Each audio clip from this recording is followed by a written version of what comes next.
Okay, y'all, let's go ahead and talk the Ravens versus the Chiefs. This was a game we all were waiting for. Lamar Jackson, soon to be two-time MVP. We got Patrick Mahomes, one of the best to ever do it. And you're playing in Baltimore, right? You hear all the narratives. Patrick Mahomes can't win on the road. He went last week and won in Buffalo.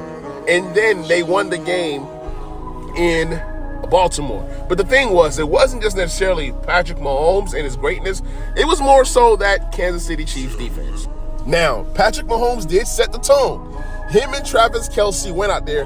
First of all, shout out to Travis Kelce on being the leader all time in playoff receptions. He just recently passed Jerry Rice, and he was able to do this in the first half. Travis Kelce, you heard all the narratives as well. He's old, he's washed, played a great game in Buffalo and played another great game in Baltimore. You cannot count out the GOAT, the baby GOAT, in Patrick Mahomes and this Kansas City Chiefs. Andy Reid is out there coaching. You got one of the best tight ends of all time. You have all these different weapons. And that defense was just stifling. Let's go ahead and talk about the Ravens for just a little minute. Zay Flowers, you had a great game, but at the end of the day, you made some boneheaded plays.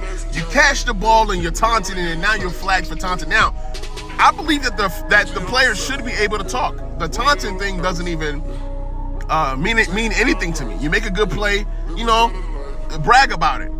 But at the point in the game, just keep going, right? And then Zay Flowers again, before he caught the first touchdown, almost had a second touchdown, going in and boom, he fumbled. So back-to-back boneheaded plays from Zay Flowers. But without Zay Flowers, the Baltimore Ravens don't even score. He was literally the only weapon they have.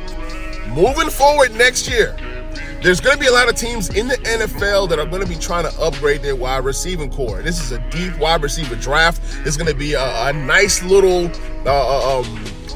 group of wide receivers in free agency, guys like Tyler Boyd. Not the best, but you're going to find some of these guys that are serviceable. Obviously, Tyler Boyd is better than a lot of the receivers that are on the Ravens. Yes, better than, give me Tyler Boyd over OBJ. Now, OBJ should have got the ball some more, but, he's getting up in age, and I just don't know if OBJ still has it, and he has not been consistent. It's something going on with that passing offense. Where was Mark Andrews? Lamar Jackson, it's time to stop making excuses for this guy. He just can't win the big game. Had a great season, fell short. This wasn't on the Ravens defense. They held Kansas City to 17 points. This was more of Lamar Jackson and that offense not getting it done. Shout out to the Kansas City Chiefs. It is hard to bet against Patrick Mahomes. This guy, he's only lost 3 playoff games. And I believe it's 17 postseason matchups. He's 14-3. And I believe off the top of my head, I know he lost to the GOAT, Tom Brady, right?